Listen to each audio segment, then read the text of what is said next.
네, 안녕하세요. 더블업 시작하겠습니다. 오늘은 이영수 대표님과 함께합니다. 어서 오세요. 네, 어서 오세요. 안녕하세요. 자, 오늘따라 편다송 아나운서의 표정이 너무 좋네요. 아, 시장 보세요. 그러니까, 제가 표정이 네. 좋을 수밖에 없습니다. 야, 네. 이럴 때 아신이라니. 자, 그럼 이거부터 한번 여쭤볼까요? 너무 빠릅니까? 네, 뭐 예상은 했는데 확실히 요즘에는 뭐 그냥 빨리 반영이 돼버리는 것 같아요. 그래서 뭐 저는 5월 시장 되게 좋게 봤거든요. 네. 지난번에 출연해서도 말씀드렸지만 그런데 이제 뭐 이번 주만 놓고 보면 이거 한 1, 2주 만에 반영해야 할 거를 그냥 하루 이틀 만에 다 해버리는 거 아니냐. 뭐 이런 정도로 지금 걱정이 되긴 하는데 그래도 뭐 계속 좋아질 것 같습니다. 오늘 삼성전자 11%, 하이닉스 9% 상승을 하고 있는데 5월에 반도체 흐름도 비슷하게 흘러갈까요? 그러면?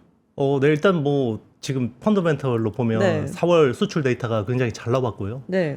그리고 이제 뭐 그 고정거래 가격 인상 흐름 자체도 굉장히 탄탄한 견조한 수준이고, 네. 그리고 이제 수급적으로 보면 5월에 중요한 이벤트가 있는데 5월 22일 날 레버리지 ETF 상장이 있잖아요. 네. 네. 네, 그 변수도 되게 큰 것 같아요. 그리고 그러니까요.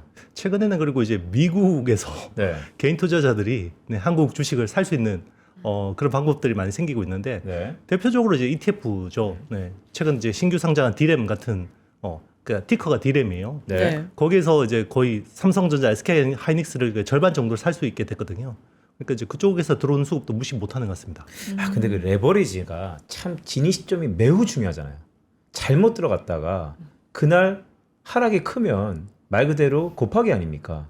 그래서 이 진입 시점이 참 고민일 것 같은데 일반 저희 투자자분들을 위해서 투자 관점에서 한번 말씀 주세요. 5월 22일 날 어쨌든 론칭을 하는데 뭐 미국에 있는 외국인들을 국내로 들어올린다. RI 계좌의 뭐 보조제로서 역할을 한다. 다 좋습니다. 하지만 진입 시점에 대해서 고민을 하시는 분들이 많을 것 같아요.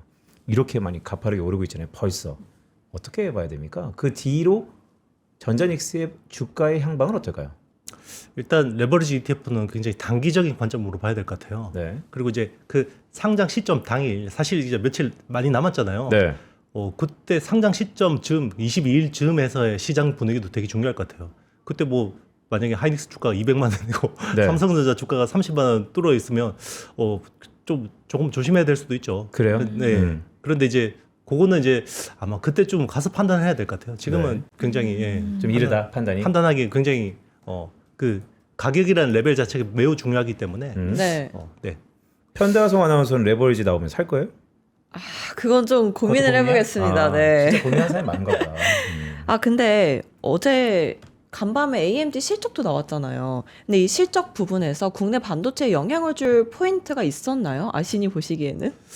일단 뭐 저는 뭐 지금 뭐 나오는 숫자 자체는 굉장히 좋죠. 왜냐면 네. CPU도 지금 쇼티지이고 그리고 이제 뭐 지금 AMD도 분위기 자체가 굉장히 좋은 상황이기 때문에 네. 최근에 주가 흐름도 좋았었고요. 근데 이제 딱 하나 꽂히는 말이 그거더라고요. 파운드리 공급 부족 때문에 성장이 제한된다. 네.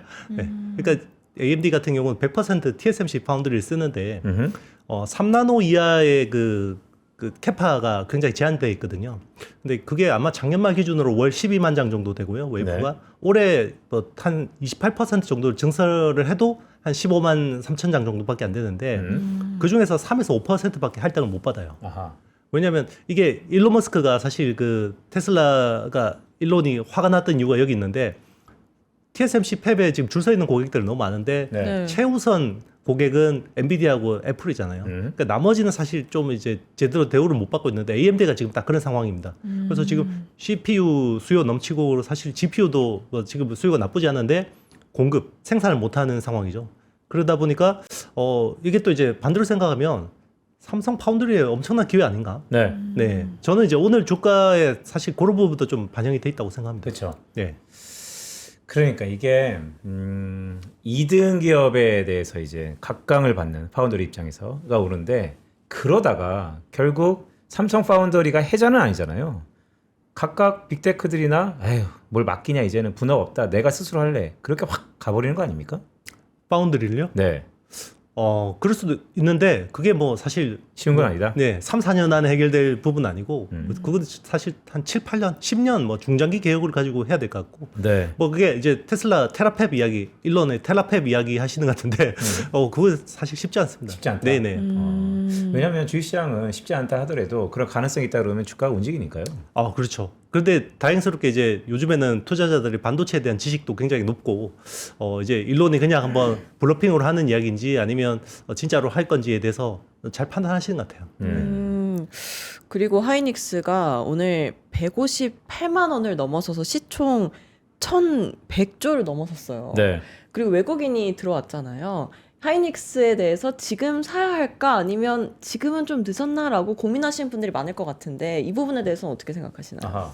일단 지금은 사실 가격이 부담스러운 건 맞는데요. 네. 그런데 이제 5월 22일 재료가 살아있잖아요. 네. 레버리지 ETF 재료가 살아있고 그리고 사실 요즘에 ETF 국내 시장 자체 규모가 자체가 네. 엄청나거든요. 지금 400조가 넘어요. 네. 400조가 넘고 그리고 이게 점점 그 ETF 안에서 특히나 반도체 섹터 쪽으로 몰리는 자금들이 적지 않거든요. 네. 이제 그런 것들을 생각하면 레버리지 ETF 쪽으로도 상당 부분 이제 그 비중이 갈 거라고 보고 있고 그리고 이제 6월에 그 ADR 상장, 네. ADR 상장 이슈가 있기 때문에 재료가 있기 때문에 저는 뭐 단기 관점에서는 SK하이닉스는 여전히 좀 업사이드가 있다고 생각합니다. 5, 6월에 여전히 재료가 많이 남아있다. 네네.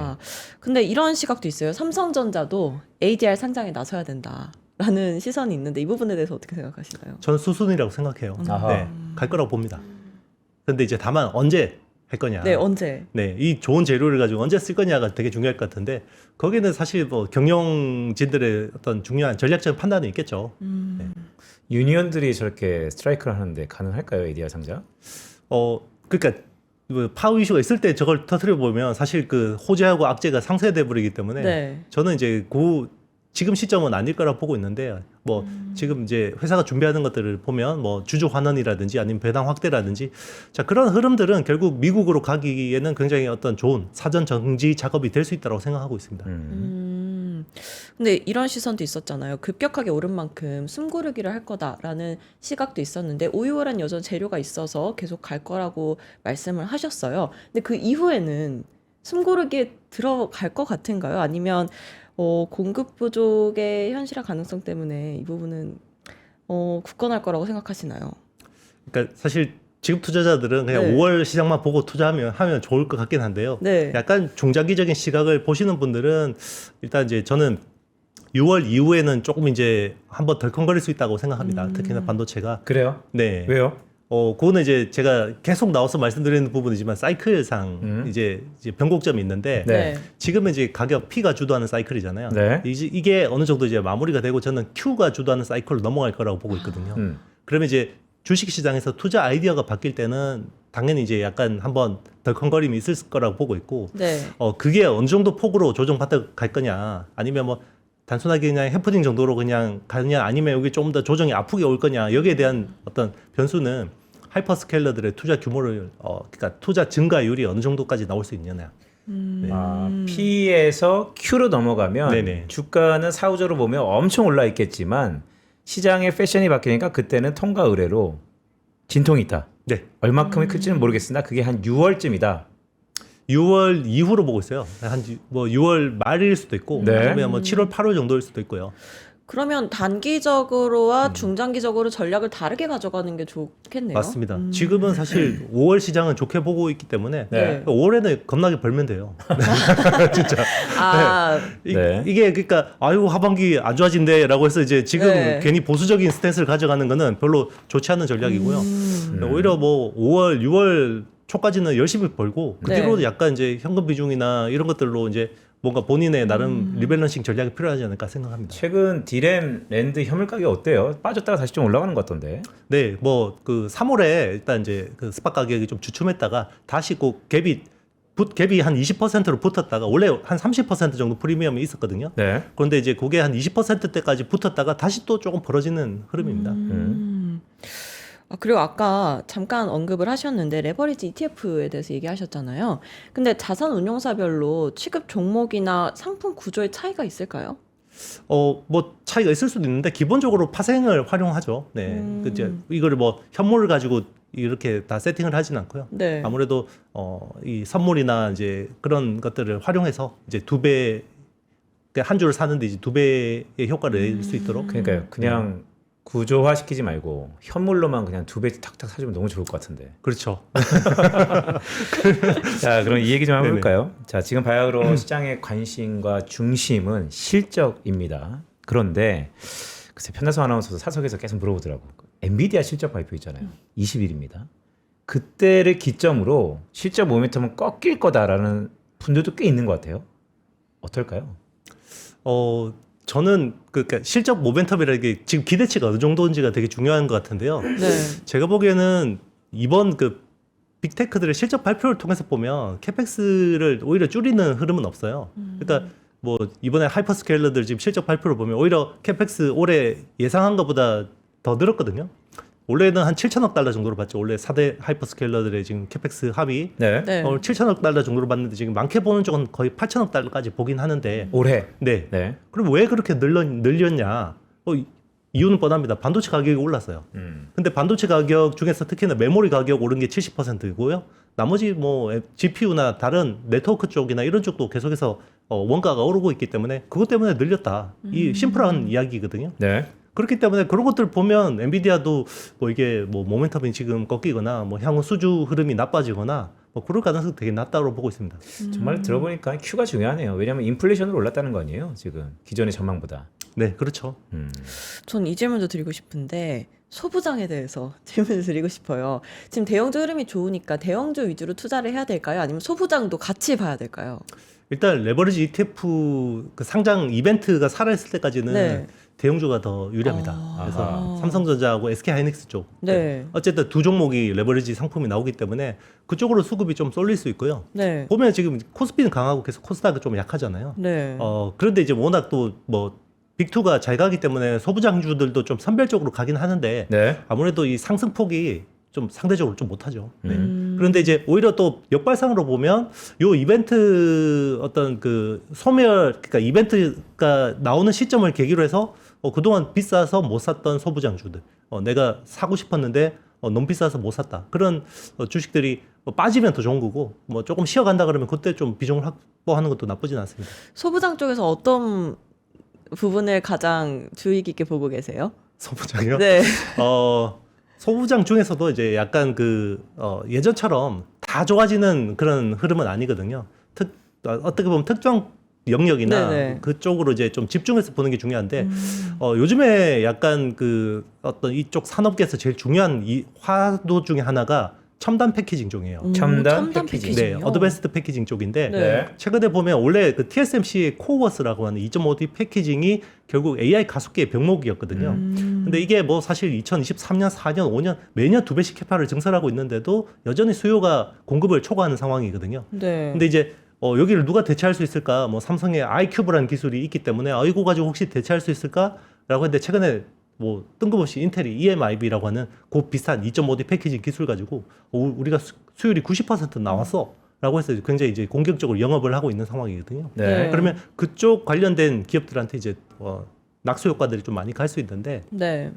대표적으로 뭐 뻔한 회사들이에요. 국내에서 뭐 열 압착 본더 쪽에 하는 이제 한미 반도체 네. 그리고 하나비전 그리고 그 레이저 장비 쪽에서는 이오 테크닉스 같은 회사들 그리고 기판 쪽에서는 삼성전기 뭐 이수페타시스 뭐 PSK 뭐 네. 이런 회사들이 좀 새로 볼 수 있죠. 한 번쯤 다 스윙을 했던 맞습니다. 자, 그러니까- 마지막 네네. 이거 한번 좀 여쭤볼게요. 우리가 2017년도라고 비교 많이 합니다. 서버 당시 히어로는 삼성전자였는데 지금 AI 혁명에서는 삼성전자 홀로 외로가지 않고 SK하이닉스가 있어요. 그럼 2017년보다 지금이 뭐 이미 베타가 크지만 그때랑 비교하면 지금 가장 다른 게 뭡니까? 일단 뭐 수요의 질 자체가 그때하고 너무 다른 것 같아요. 뭐 사실 2018년에 삼성전자가 한 해 동안 거둔 이익이 58조 9천억이거든요. 근데 이번 1분기에 막 57조 2천억을 했기 때문에 그때하고 이제 사이클 지금 비교가 안 되는 상황이고요. 네. 그리고 이제 그때는 어떻게 보면 다 모든 제품이 수요가 범위용 제품이었잖아요. 범용 제품. 범용 디램이고 낸드 플래시였고 그렇기 때문에 재고의 리스크가 있고 이것 때문에 변동성이 나오는 상황인데 네. 지금은 다 주문형으로 바뀌고 있어요. HBM 그리고 최근에 핫해지고 있는 소캠이라고 하는 거는 결국 CPU에 붙어야 되는 메모리죠. 그리고 이제 뭐 낸드 플래시 같은 경우도 이제 점점 더 이제 AI 인프라에 최적화되는 제품들이 요구되고 있단 말이죠. 네. 네, 그런 것들을 감안하면 과거보다는 변동성이 훨씬 더 많이 줄어들 수 있고 그리고 사이클 자체가 이제 좀 더 길어질 수 있는 거 아니냐 이렇게 보고 있습니다. 말씀하시는 중에도 삼성전자는 더 오르고요. 하이닉스도 더 올랐습니다. 좋겠어요. 네, 삼성전자 지금 12% 넘게 상승하고 있고요. 내일 진짜 편대선 아나운서의 웃는 얼굴을 계속 볼 수 있겠네요. 네. 네, 그럼 레버리지 ETF가 나오기 전까지는 대형주 위주로 가져가자라고 말씀을 해주셨는데 그럼 반도체 톱톱 전략 계속해서 매수라고 정리하면 될까요? 네, 그 이벤트가 소멸되기 네. 전까지는 제가 보기엔 대형주 랠리가 더 가능성이 높다라고 볼 수 있고요. 그리고 이제 그 상품이 나오면 네. 미리 또 이제 그 운용사마다 미리 좀 이제 그런 준비를 해야 되거든요. 네. 그런 것들이 또 수급에도 또 굉장히 긍정적일 수 있습니다. 네. 네. 오늘 아신 이영수 대표와 함께했습니다. 고맙습니다. 네, 감사합니다. 고맙습니다. 자, 장이 계속 뜨겁네요. 우리 장 지금 그러니까요. 브리핑 잠깐 간단히 하고 마무리할까요? 네, 코스피는 5.7% 상승하고 있고요. 코스닥은 그래도 낙폭을 조금 줄였네요. 0.4% 하락하고 있습니다. 알겠습니다. 자, 내일 치킨데이에 뭐 편대선 아나운서도 이것저것 준비했다고요? 네, 저와 빈센트가 함께 가서 네. 네, 정프로님도 오시죠. 네, 저희 뭐 총출동하죠. 그냥. 그렇죠. 총출동해서 여러분을 만날 준비를 한가득 하고 있겠습니다. 네. 자, 장이 뜨겁습니다. 바야흐로 7000P 시대. 자, 7자 그 다음은 뭘까요? 사람들은 혹자는 다시 6으로 빽할 거다라고 하지만 글쎄요, 흐르는 강물을 거슬러 올라다가 연어만큼 얼마나 생존력이 있을지 모르겠습니다. 계속해서 5장 성공 투자를 기원드립니다. 네, 저희는 내일 다시 찾아뵙겠습니다. 고맙습니다. 고맙습니다.